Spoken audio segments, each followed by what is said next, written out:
Feche seus olhos, vamos orar. Vamos orar. E eu queria que você orasse ao Senhor e você pedisse que o Senhor trouxesse uma palavra para o seu coração. Acho que você pode orar e dizer: Senhor, uma palavra para o meu coração, que eu possa entender aquilo que está sendo falado e isso possa fazer sentido para a minha vida e eu possa me alimentar da Tua palavra. Essa é a nossa oração a Deus, esse é o nosso pedido, é assim que oramos e clamamos ao Senhor em nome de Jesus. Amém. Amém. Nos evangelhos, principalmente em Lucas, há alguns relatos de canções de Natal. Natal a gente reúne, canta. Natal a gente faz festa. E a Bíblia ela mostra alguns cânticos de Natal. E nós estamos dando o título de O Cristo Anunciado em Alta Voz. A gente tem o Cântico de Maria, a gente tem o Cântico de Simeão, a gente tem o Cântico dos Anjos. E hoje à noite nós vamos falar sobre o cântico de um homem chamado Zacarias. O Benedictus, o bendito, o louvado seja o Senhor. E esse cântico que anuncia a vida do Messias está em Lucas capítulo 1, do verso 67 ao 79. Aqui está o 69, mas eu vou ler o 67 e o 68 e você preste atenção na leitura, por favor, da palavra de Deus. Verso 67 de Lucas 1 diz o seguinte: seu pai Zacarias foi cheio do Espírito e profetizou: louvado seja o Senhor, o Deus de Israel, porque visitou e redimiu o seu povo. Ele promoveu poderosa salvação para nós, na linhagem do teu servo Davi, como falara pelos seus santos profetas da antiguidade, salvando-nos dos nossos inimigos e da mão de todos os que nos odeiam, para mostrar sua misericórdia aos nossos antepassados e lembrar a sua santa aliança. O juramento que fez ao nosso pai Abraão, resgatando-nos da mão dos nossos inimigos, para o servirmos sem medo, em santidade e justiça diante dele todos os nossos dias. E você, menino, será chamado profeta do Altíssimo, pois irá diante do Senhor para lhes preparar o caminho, para dar ao seu povo conhecimento da salvação mediante o perdão dos pecados, por causa das ternas misericórdias de nosso Deus, pelas quais do alto nos visitará o sol nascente, para brilhar sobre aqueles que estão vivendo nas trevas e na sombra da morte e guiar os nossos pés no caminho da paz. Amém? Esse é aquele que nós chamamos do solo de Zacarias. Quem foi Zacarias? Zacarias você vai associar rapidinho. Zacarias foi casado com uma mulher chamada Isabel. Eles foram os pais de um homem chamado João Batista, que eram parentes do menino Jesus por parte de Maria. E o texto vai dizer em Lucas capítulo 1 quem era esse casal. E eu queria que você ouvisse a leitura do texto, só para a gente entender o que está acontecendo aqui. Olha só, se Zacarias tivesse um Instagram, o perfil dele seria mais ou menos esse versículo 6 do capítulo 1 que diz o seguinte: ambos, Zacarias e Isabel, eles eram justos aos olhos de Deus, obedecendo de modo irrepreensível todos os mandamentos e preceitos de Deus. Olha que bonito, quem era esse casal? O casal, ambos, eles eram justos aos olhos de Deus. Essa era a característica deles. Eles eram justos, e não só justos, a Bíblia vai dizer que eles eram irrepreensíveis. Irrepreensíveis. Eles eram irrepreensíveis, você podia querer pegá-los em alguma coisa, mas não ia conseguir. Qualquer acusação contra eles ia cair por terra, não porque eles eram hábeis em se livrar da acusação, habilidosos. Já viu isso em algum lugar?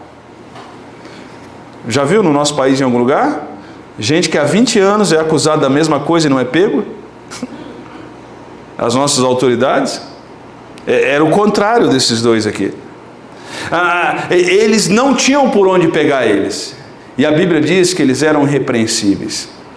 Mas o verso 7 diz o seguinte também: mas eles não tinham filhos, porque Isabel era estéril. Entendeu que uma mulher estéril na cultura brasileira é uma coisa, na nossa época é uma coisa, naquela época era outra. Hoje nós temos alguns recursos, graças a Deus por isso. Hoje nós temos a tecnologia, a ciência, e que pode ajudar muito.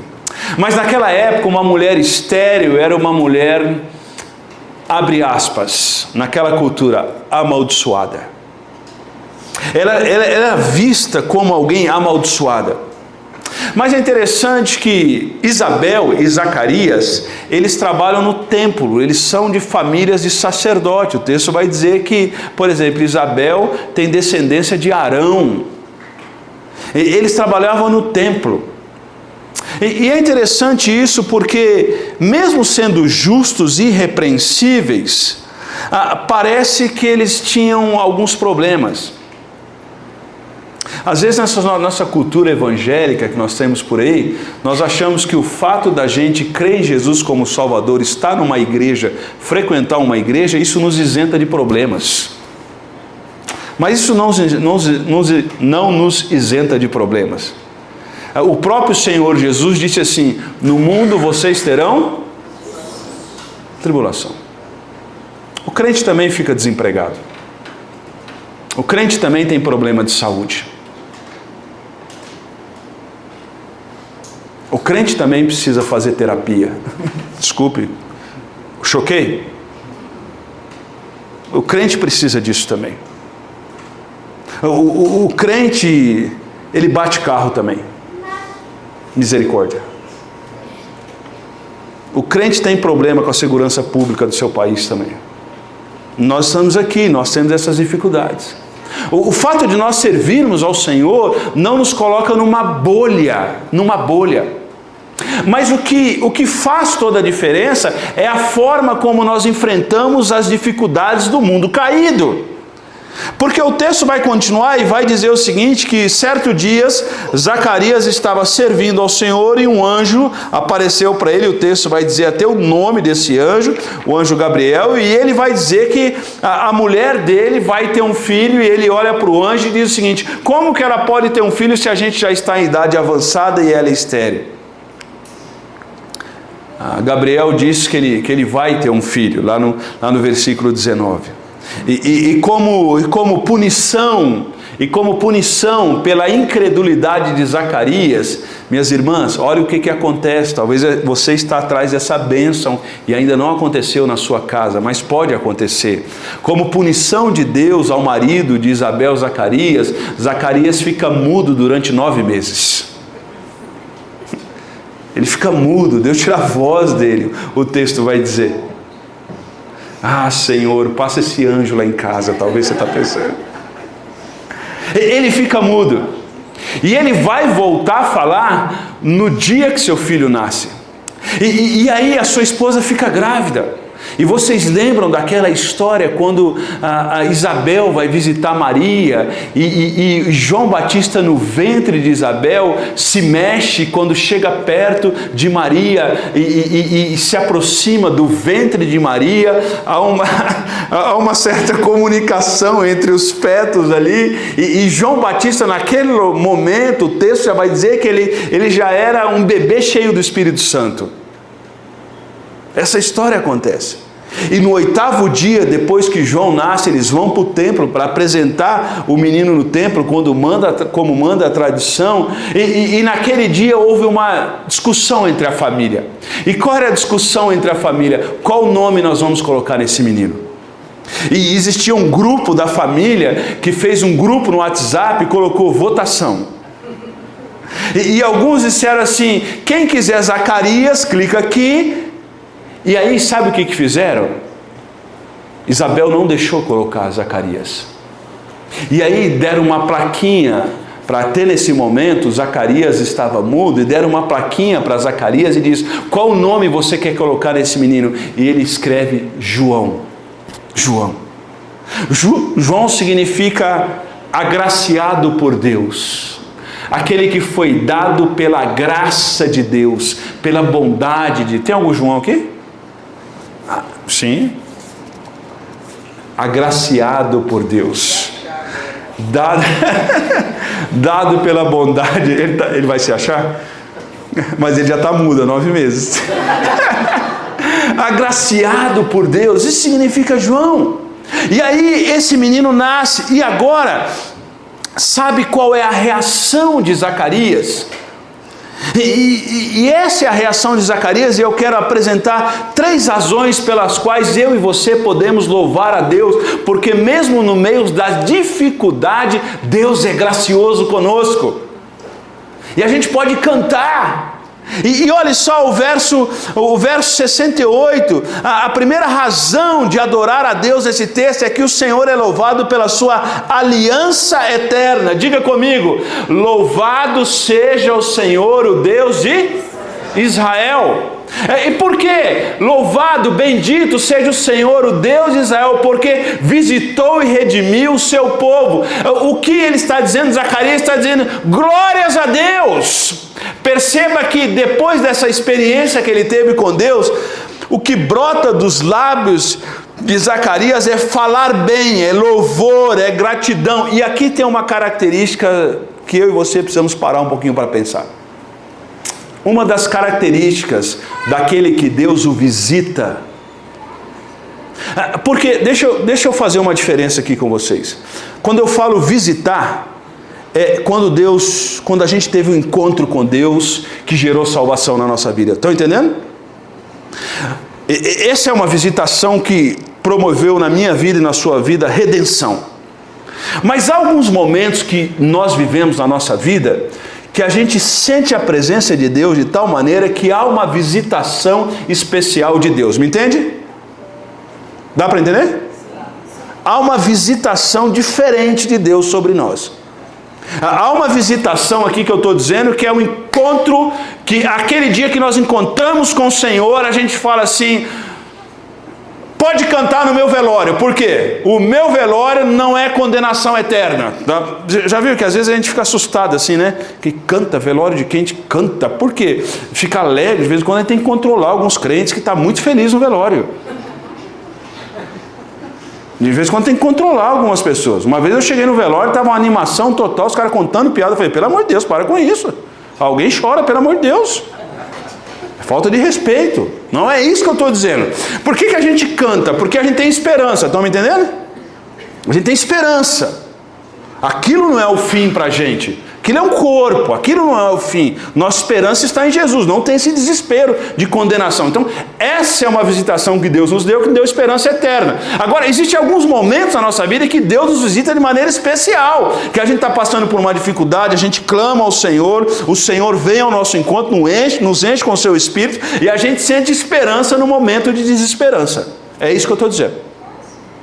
E agora aqui, o que acontece é que Zacarias, ele é visitado pelo Senhor, ele fala assim: bendito seja o Senhor. Por quê? A principal característica de Zacarias aqui, que ele teve um encontro com o Senhor, é que dos seus lábios brota gratidão. Gratidão. Se você falasse assim para mim: qual a principal característica, Jefferson, que você vê em alguém que teve um encontro com Deus? Não é se sabe cantar corinhos, não é se ergue a mão, se sabe a liturgia de um culto. A principal característica de alguém que foi visitado por Deus é que do seu coração e dos seus lábios tem o quê? Gratidão. Gratidão. Você já viu como é que é difícil, é ruim você conversar com gente que só reclama? É um negócio assim que às vezes você fica 1 minuto perto de alguém que só reclama, você sai down, você sai para baixo. E você já foi, por exemplo, no hospital visitar alguém? Eu já fiz isso muito, tá bom? E aí você fala assim: eu vou ler tal versículo, eu vou fazer tal coisa, eu quero animar essa pessoa. Aí quando você chega no hospital, a pessoa que está no hospital começa a falar com você e você que sai animado. Você já viu isso? Comigo aconteceu isso inúmeras vezes. Eu vou para animar uma pessoa, mas quem me anima é quem? E eu vou, mas não era para eu? Sabe essas coisas, essa característica de alguém que Deus o visitou, e a visita de Deus foi tão poderosa que dos lábios dela só brota expressão de gratidão. A gente é grato por quê? Porque Deus nos visitou. Amém? Deus nos visitou. E Deus não nos visitou e foi embora. Deus nos visitou e ficou. O texto vai dizer que Ele nos redimiu. Há um lugar no texto sagrado que diz uma característica daqueles que receberam essa visitação, mas não entenderam e não usufruíram dela. Olha Romanos capítulo 1.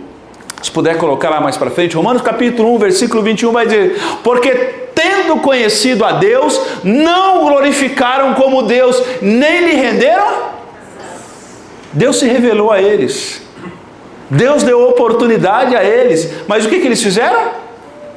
Viraram as costas, não lhe renderam graças. E o texto continua dizendo: mas os seus pensamentos tornaram-se o quê?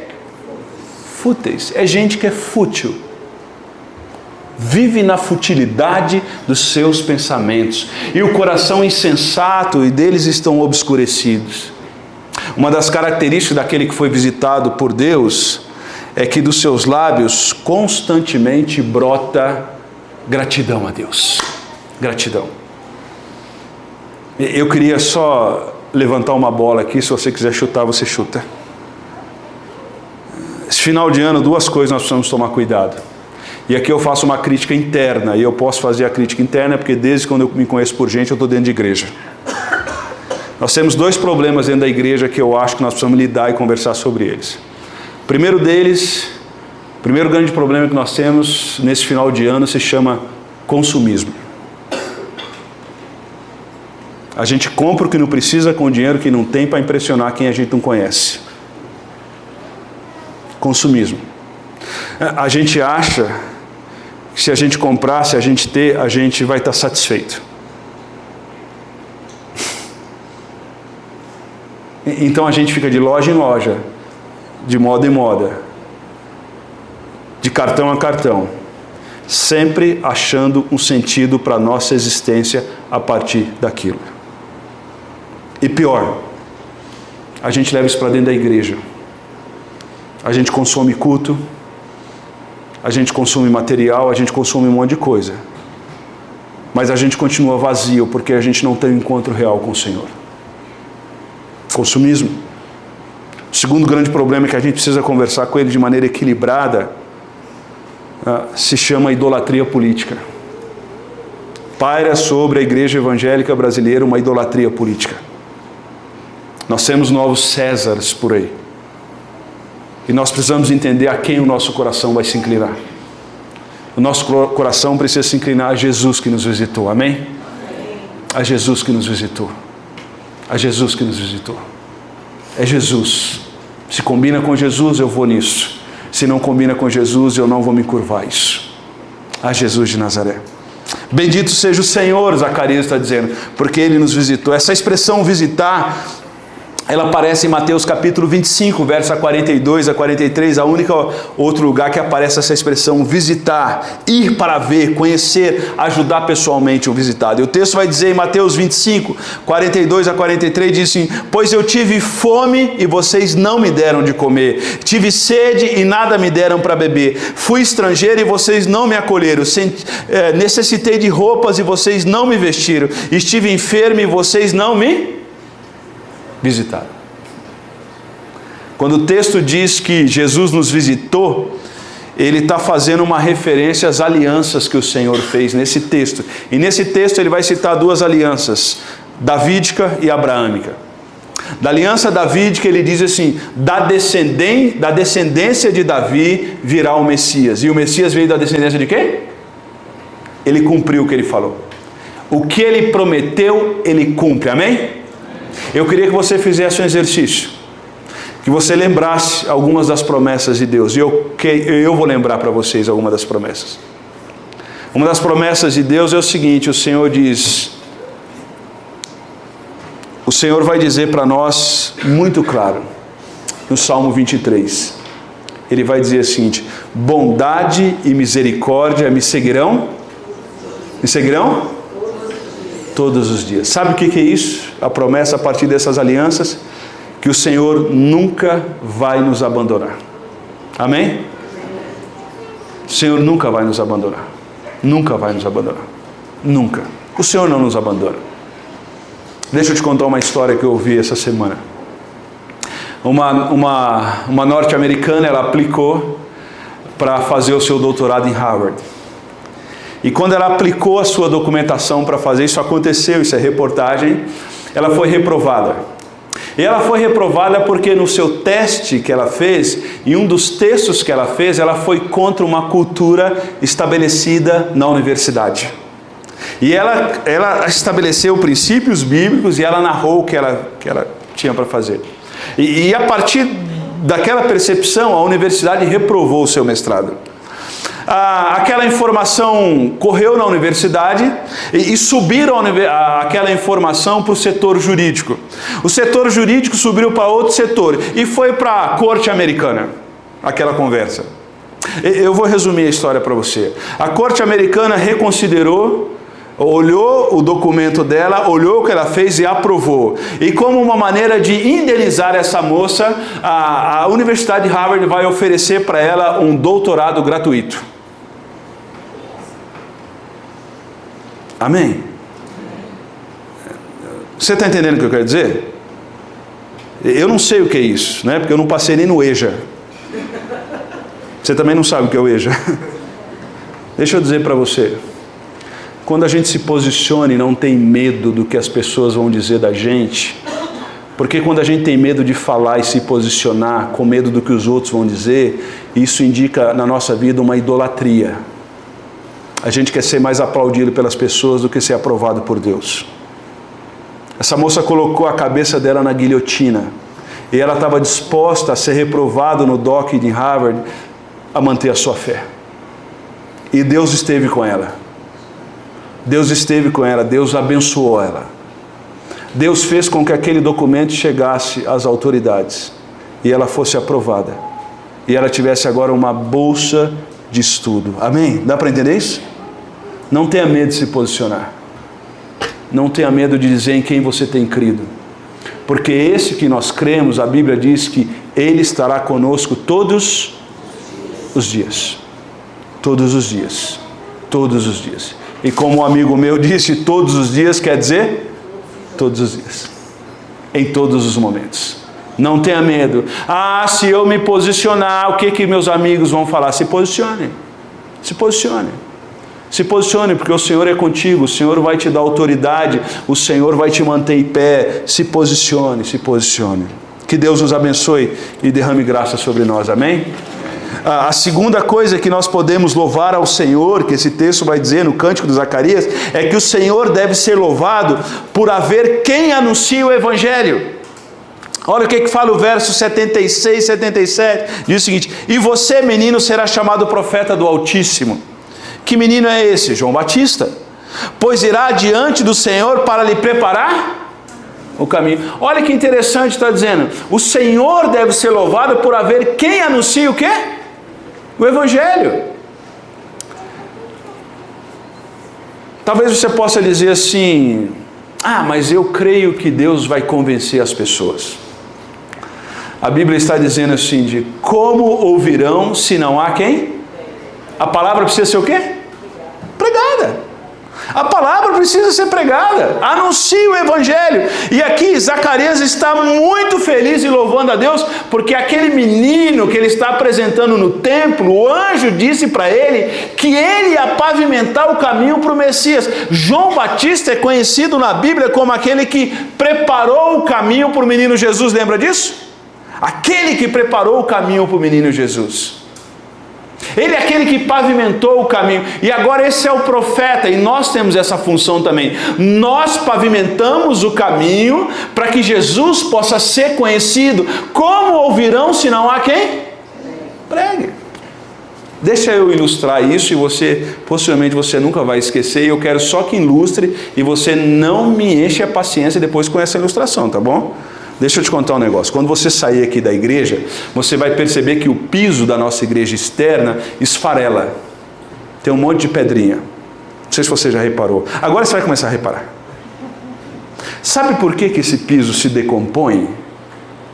Porque a base não está boa. A base foi mal feita. Quando a gente faz uma boa base e pavimenta o caminho, o piso fica certinho, perfeito. Dá para entender isso? Nós somos aqueles que pavimentamos o caminho para que Cristo possa ser conhecido. Então esse negócio de santidade, justiça, equidade, palavra é sério. Sabe por quê? Eu e você podemos pavimentar o caminho para que as pessoas conheçam Jesus, ou talvez a gente vai deixar o caminho de tal maneira que as pessoas vão passar e vão tropeçar nas pedras. Dá para entender? Talvez você possa dizer para mim assim: mas eu não tenho o dom da palavra. Eu não tenho o dom da palavra. Eu já contei essa ilustração à noite, vou contar mais uma vez, que diz o seguinte: um sapateiro chegou para Martinho Lutero e disse o seguinte: como que eu posso anunciar o evangelho sendo um sapateiro? Martinho Lutero vira para esse sapateiro e diz o seguinte: vá para a sua sapataria, faça o melhor sapato que você puder na sua vida e venda esse sapato pelo preço mais justo. Sabe como é que esse cara ia anunciar Jesus? Fazendo um bonito sapato e vendendo esse sapato por um preço? Talvez a maneira que você vai pavimentar o caminho na sua empresa para que Jesus seja conhecido, sabe qual é? Preste atenção: sendo bom no que você faz. Amém? Amém? Sendo bom no que você faz. Talvez você vai pavimentar o caminho no seu trabalho sendo justo. Sendo justo. Pavimente o caminho. Não faça com que o caminho seja cheio de pedra e as pessoas tropeçam. A Bíblia diz o seguinte: se a gente fizer um desses pequeninos a tropeçar, a gente precisa amarrar uma pedra no pescoço e lançar o mar. Lembra disso? Nós não podemos ser pedra de tropeço para as pessoas. Nós precisamos pavimentar o caminho para que as pessoas recebam a visitação de Jesus. Amém? E de vez em quando a gente vai ter que engolir sapo, gente. De vez em quando a gente vai ter que assumir alguns prejuízos. De vez em quando a gente vai ter que dar outra face. Sabe por quê? É fazendo assim que o caminho vai ser pavimentado para que outras pessoas recebam a visitação de Jesus através de nós. Que Deus te abençoe nesse Natal. A você pavimentar o caminho nos seus encontros. A você não deixar o solo da sua vida com pedras para que ninguém atropece. E possa ser como João Batista, aquele que preparou o caminho para Jesus. Por último, nós podemos louvar ao Senhor pelo alvorecer da esperança. Vou explicar isso aqui para os irmãos. Eu quero ler primeiro o versículo 68, 78 e 79. Diz o seguinte: seja bendito o Senhor, o Deus de Israel, pois visitou e resgatou o seu povo. Graças à eterna misericórdia de nosso Deus, à luz do amanhã. O que ele está dizendo é o seguinte: nós vamos pavimentar o caminho, nós vamos celebrar a visitação do Senhor, mas nós vamos ter a consciência, sabe do quê? Que Deus ilumina os nossos caminhos, que Deus joga luz nos nossos caminhos, de que quando a gente pede discernimento para Deus, Deus discerne os caminhos, porque Jesus entrou na história e Jesus agora entra na história e não nos deixa na mão. O texto continua: a luz do amanhã vinda do céu está prestes a raiar sobre nós para iluminar aqueles que estão na escuridão e na sombra da morte e nos guiar pelo caminho da paz. Nesse mundo de guerra, o Evangelho agora nos conduz no caminho da paz. Você precisa acreditar nisso. Você precisa parar de viver o mundo da escassez.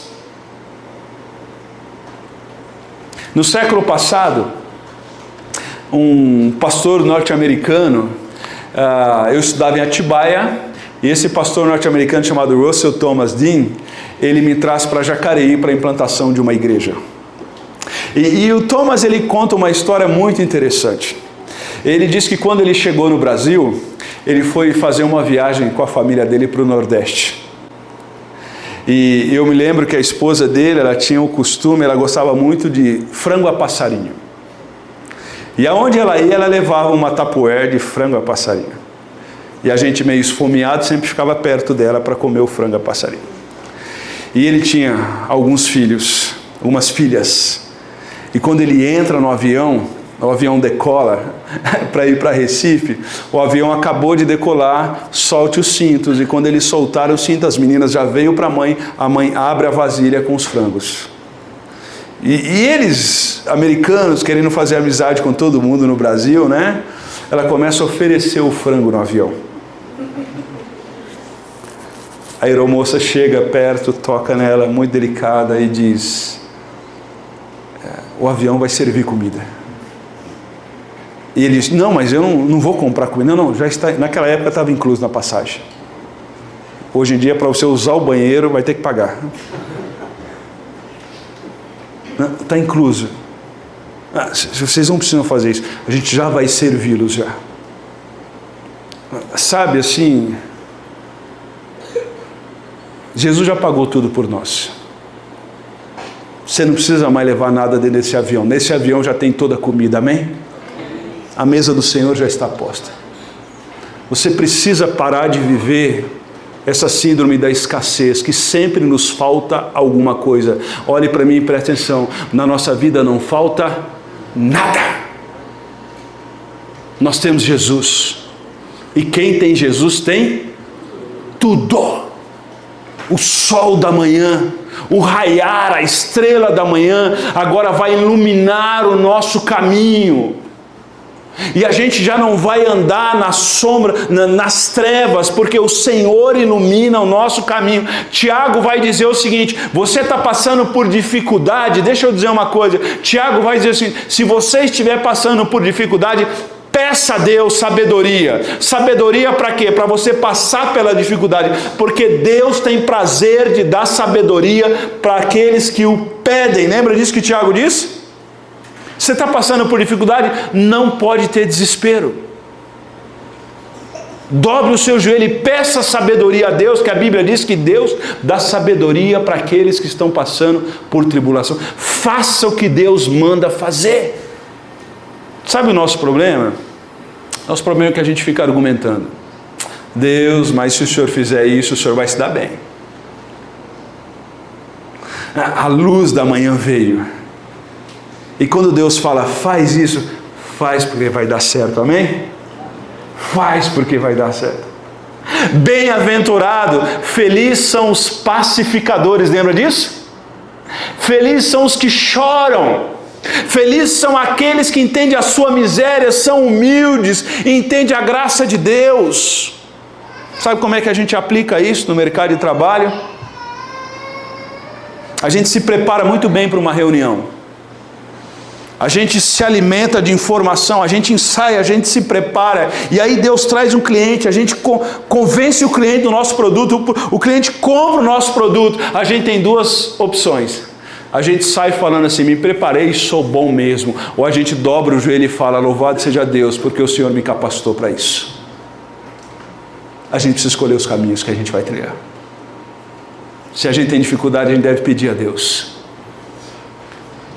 A gente tem que trabalhar como se tudo dependesse de nós, mas a gente tem que orar sabendo que tudo depende de Deus. E quando Deus nos fizer bem sucedido, a gente dobra o joelho e falou, isso tudo é fruto da graça do Senhor sobre a minha vida.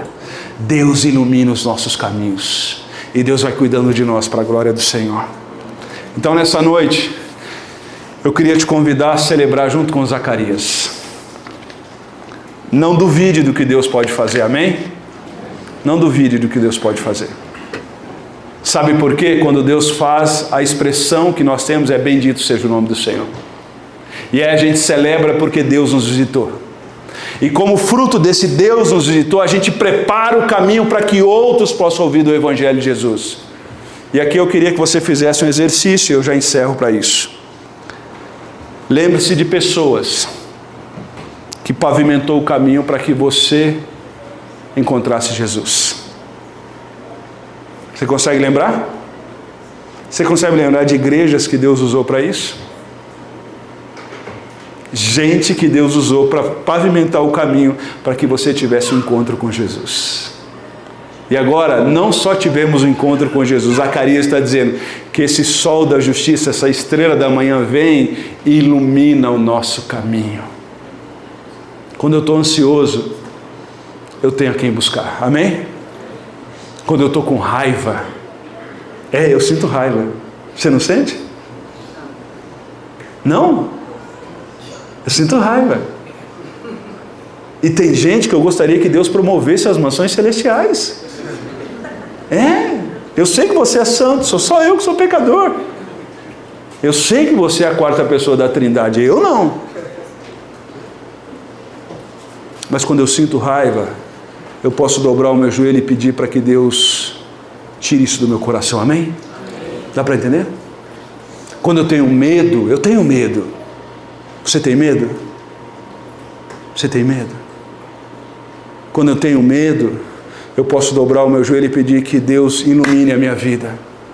E que o amor de Deus possa lançar do meu coração fora todo medo. O Senhor veio, Ele iluminou os nossos caminhos. Nós não estamos a Deus dará. Ele está conosco todos os dias, todos os dias. Zacarias está dizendo, celebre isso para a glória do Senhor. Feche seus olhos, eu quero orar com você.